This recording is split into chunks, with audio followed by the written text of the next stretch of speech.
Il y a 10 000 personnes en ce moment dans les agences privées. On vient d'en récupérer, là, juste dans les 2 derniers mois, là, 2400. Ça veut dire qu'il y a déjà des gens qui ont pris la décision que si on offre ces conditions-là au gouvernement, cette flexibilité-là, cette mobilité-là, ces gens-là commencent déjà à revenir. Ministre de la Santé du Québec, Christian Dubé, sur sa volonté de réintégrer les infirmières d'agence dans le giron public pour éviter des crises comme on en a anticipé la semaine dernière sur la Côte-Nord. Y avait-il des angles morts dans la réforme qu'il a proposée, M. Dubé? Voyons voir ce qu'en pensent mes amis. Alec Chantal-Michel, bonjour. Bonjour.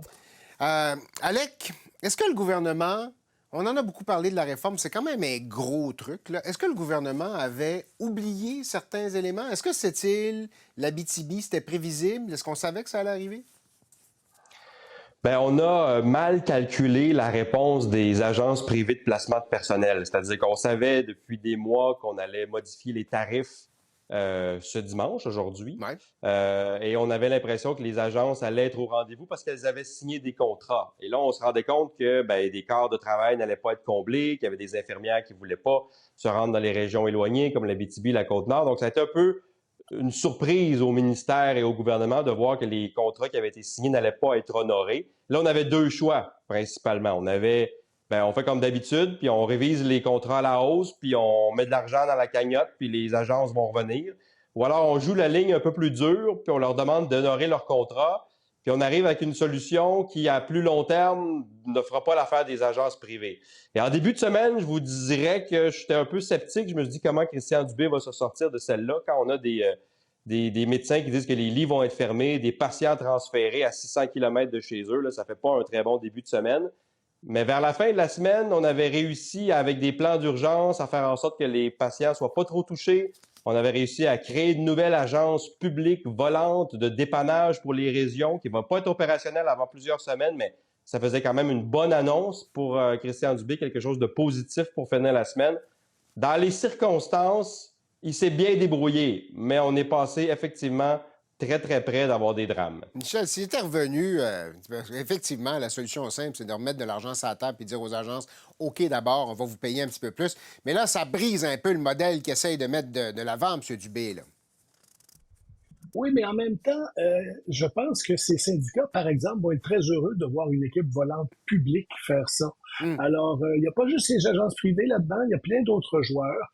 Et puis, comme Alec disait, à un moment donné, ça aurait pu virer à la catastrophe très facilement. Je veux dire, le fly-in, fly-out, comme on dit, là, les gens qui étaient amenés pour 10 jours, 2 semaines sur la Côte-Nord, qui revenaient dans la région de Montréal après, etc., ça fait longtemps que ça dure.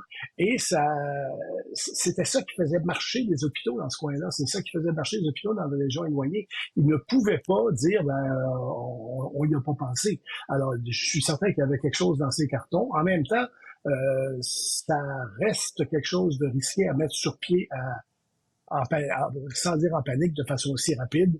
Et puis, on verra si tout se passe bien les prochaines semaines. Oui, parce qu'on avait le maire de Sept-Îles un peu plus tôt à l'émission qui n'est pas convaincu que la crise est réglée complètement là-bas. Chantal, si c'était une si bonne idée, une agence de placement public, pourquoi M. Dubé n'est pas allé de l'avant avec ça originalement, en partant ou en début de processus? Mais là, je vais vous donner la réponse du ministre parce que c'est la seule que j'ai. C'est-à-dire qu'il fallait renégocier les conventions collectives pour pouvoir fonctionner à l'intérieur du cadre syndical en mettant sur pied ce genre d'escouade-là. Mais en clair, écoutez, moi, je regarde la semaine, puis je dirais à la fin, clairement, les agences ont surestimé les cartes qu'elles avaient en main. Et la semaine finit 1-0 pour le ministre, dans le sens où non seulement il a trouvé une solution, mais en plus de leur dire vous allez perdre des revenus, à la fin, il leur dit et je vais créer une structure qui vous ressemble, avec des conditions qui vous ressemblent, mais ça va être l'État québécois qui va gérer ça, et donc adieu profit. Et le message que ça envoie clairement, surtout quand le ministre se promène en disant j'ai l'appui des grandes centrales syndicales là-dedans. C'est sûr que la FIC n'est pas au rendez-vous pour des raisons qu'on connaît, mais ça envoie quand même un puissant message, et ce message-là, c'est « je ne capitulerai pas ». Peut-être qu'au terme de la partie, il va y laisser des plumes, mais pour cette semaine, Si c'était cette coïncidence qui fait que tout à coup, aucune infirmière voulait se rendre disponible et qu'on est arrivé à la fin de cette semaine-là, c'est lui qui gagne la semaine quand même. Ouais. Michel, il joue gros quand même, M. Dubé, là-dessus. Là. Est-ce qu'il l'a joué de la bonne façon la semaine dernière? On verra plus tard s'il l'a joué de la bonne façon, mais ce qu'il a fait, c'est quelque chose qui, d'une part, était le nécessaire, c'est-à-dire il fallait avoir une équipe volante quelque part, puis d'autre part, il y a quelque chose d'ingénieux de l'essayer du secteur public. Beaucoup de gens se plaignent du privé dans la santé, pas toujours à raison, mais souvent à raison. Il essaie quelque chose qui renforce le secteur public. Il n'y a pas juste ces syndicats qui vont être contents, je pense qu'il y a beaucoup de gens qui vont trouver que c'était une chose au moins à essayer. C'est quoi les prochaines, Alex, quelles sont les prochaines embûches ou les prochaines failles? Qu'est-ce que M. Dubé devrait surveiller? Là, on a vu évidemment les services en région, mais est-ce qu'il y a d'autres éléments comme ça qui sont potentiellement sur le bas-côté de la réforme? Ah oui, sa prochaine crise qui lui pend au bout du nez pour d'ici une dizaine de jours, c'est avec les médecins de famille, parce que les médecins de famille qui ont une rémunération bonifiée là, pour pouvoir prendre des patients qui viennent du guichet d'accès à la première ligne. Les patients orphelins, là, ceux qui n'ont pas de médecin de famille, passent par le GAP depuis maintenant 2 ans, puis on n'a pas renouvelé l'entente de rémunération avec les médecins de famille, ce qui fait que il y a beaucoup de médecins actuellement qui ne libèrent pas des plages horaires, qui ne rendent pas leurs heures disponibles pour le mois de juin parce que l'entente finit le 31 mai. Ça, c'est des dizaines de milliers de rendez-vous par mois qui vont peut-être être annulés si on ne s'entend pas avec les médecins de famille d'ici 2 semaines pour que ces plages horaires-là reviennent disponibles. Alors là, on a réglé un bout avec les régions éloignées, disponibilité des infirmières, des préposés. Prochaine crise, les médecins de famille, il faut régler ça d'ici 10 jours. Il y a comme ça, sur le dossier du ministre, pas mal souvent de crises à gérer. Donc, ça vous donne une idée aussi de l'ampleur de la tâche éventuellement pour Mme Biron, la nouvelle PDG de Santé Québec, là. Très occupée pour un début de mandat rendu à l'automne. Chantal, je vous ai vu réagir. Chantal, puis Michel ensuite. Le ministre Dubé va naviguer comme ça d'une crise à l'autre parce qu'on a un système qui est en crise et qu'on tente de le réformer alors qu'il est en crise. Il essaye des solutions qu'on n'a pas essayées jusqu'à présent. C'est sûr qu'il se heurte à des résistances et à des habitudes. Est-ce qu'il va réussir à casser l'ancien moule puis le remplacer par un moule qui fonctionne mieux? On ne le saura pas tout de suite. Cela dit, si on n'essaye pas, on ne le saura pas. Et les choses vont rester comme elles sont. Et de dire que ça va bien maintenant et que ça va être vraiment pire demain, ouais, on verra, mais c'est difficile à imaginer. Ah, Michel, le mot de la fin sur la santé. Au moins, M. Dubé est cohérent. Il est cohérent avec sa réforme, il est cohérent dans ce qu'il fait à la suite de sa réforme. Alors, on peut pas dire, il invente des affaires, puis là, il s'est donné un sillon, il s'est donné un chemin à suivre, et il reste sur son chemin. Alors ça va l'aider grandement. Ça ne veut pas dire que tout va bien marcher demain matin, là, puis il y a encore beaucoup de patients orphelins, il y a tout ça, là. Mais au moins, il est un peu prévisible pour tout le monde, parce qu'il a dit où il s'en allait. Alors ça, c'est un point pour lui. Bon, alors, fini la semaine de bonne façon. Il n'a pas fini les défis dans ce dossier-là pour M. Dubé. Je vous amène à Ottawa maintenant. Cette semaine, on a appris que l'infâme système de gestion de paie des fonctionnaires fédéraux était en voie d'être remplacé. M. Trudeau a commenté la chose cette semaine. On l'écoute.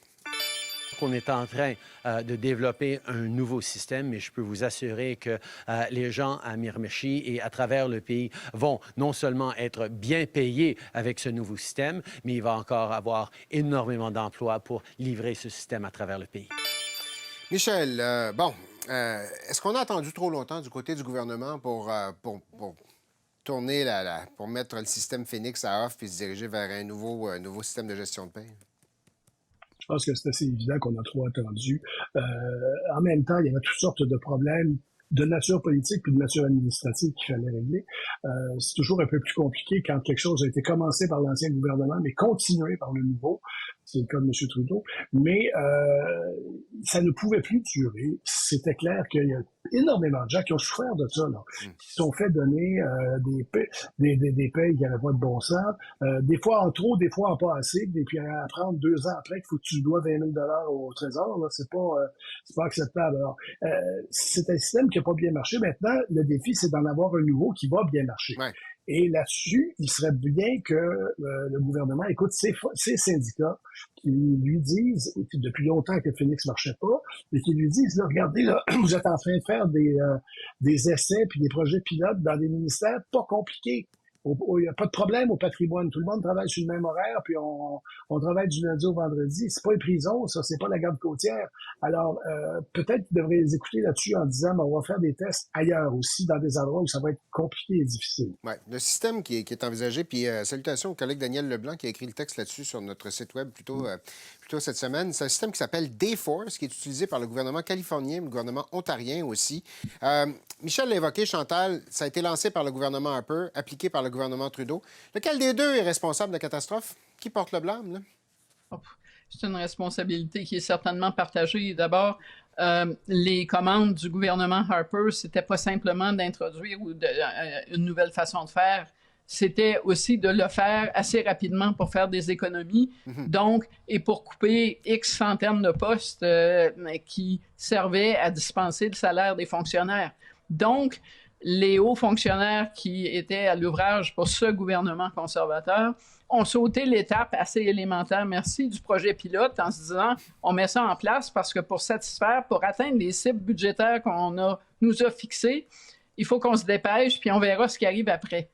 Ça, c'est le gouvernement de Stephen Harper. Le gouvernement de Justin Trudeau a presque fait de l'acharnement thérapeutique.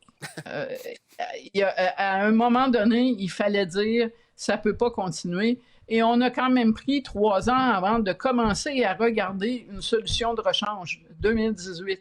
Puis une solution de rechange, là, on est 6 ans plus tard, puis on n'est pas encore en train de la mettre en place. Alors, je pense qu'en partie, c'était extraordinairement intéressant cette semaine, avez-vous entendu les conservateurs déchirer leur chemise? Pas tant, non, hein? Non, c'est pas juste moi. Si les conservateurs n'avaient pas été à l'origine du système Phoenix, ils auraient fait pression sur le gouvernement de Justin Trudeau il y a bien longtemps pour qu'on règle le problème. Mais dans les circonstances, évidemment, ils ont tassé ce dossier-là. C'est pas comme Arrive-Can. Il faut qu'ils portent une partie du chapeau, donc c'était pas intéressant. Selon moi, ça a retardé l'aboutissement du début d'une solution. Ouais. Ça devait être quelques centaines de millions pour implanter le système. Ça a fini par coûter 4 milliards ultimement. Est-ce qu'on a appris... est-ce que le gouvernement donne l'impression d'avoir appris des erreurs de Phoenix, Alec? Bien, ils n'ont qu'à relire les rapports du vérificateur général. Il y en a au moins 2 sur le fiasco Phoenix. Et ça reprend en partie ce que disait Chantal, c'est-à-dire qu'il y a des fonctionnaires à blâmer là-dedans, des cadres intermédiaires qui étaient plus préoccupés par les échéanciers et les budgets que par la bonne implantation du système. Donc, on a coupé les coins ronds. IBM aussi est à blâmer là-dedans, il ne faut pas l'oublier, c'est-à-dire qu'on a quand même soumissionné sur un contrat à l'époque, au début des années 2010, de 300 quelques millions, en sachant qu'il y avait 30 agences et ministères, 105 conventions collectives à harmoniser. C'est pas comme si on leur avait dit que ça allait pas être compliqué. Ils ont quand même appliqué, ils ont quand même soumissionné, ils l'ont eu, puis ils n'ont pas été capables de livrer la marchandise. Donc, ce qu'on espère, c'est que dans les 2 cas, autant pour les fonctionnaires, cette fois-ci, ça serait bien de faire des projets pilotes. On est en train de les faire, c'est déjà ça, et d'essayer de voir qu'est-ce qui fonctionne pas. Et ensuite, que Dayforce, qui est le nouveau logiciel, d'après ce qu'on comprend, retenu par le gouvernement, sache dans quoi il s'embarque pour être capable d'avoir un produit qui est conforme à ce qu'on cherche. Et oui, peut-être que du côté des syndicats, et j'avais Yvon Barrière, qui est à l'Alliance de la fonction publique fédérale à mon émission cette semaine, qui disait, oui, du côté syndical, on reconnaît qu'il y a peut-être des choses à harmoniser aussi, 105 conventions collectives, avec beaucoup de virgules différentes. Il y a peut-être des choses qu'on peut simplifier pour que le logiciel s'y retrouve. Donc, si tout le monde s'y met, s'il y a de la bonne volonté, on devrait être capable, comme un pays du G7, de payer ses fonctionnaires fédéraux à temps. Bon, on verra bien. Hein? On n'est pas rendu là encore. Mais ça peut pas être pire, on dirait, quand on le regarde comme ça. On va garder cet extrait. On s'en reparlera dans quelques années. Alex, Chantal, Michel, bon week-end. Au revoir.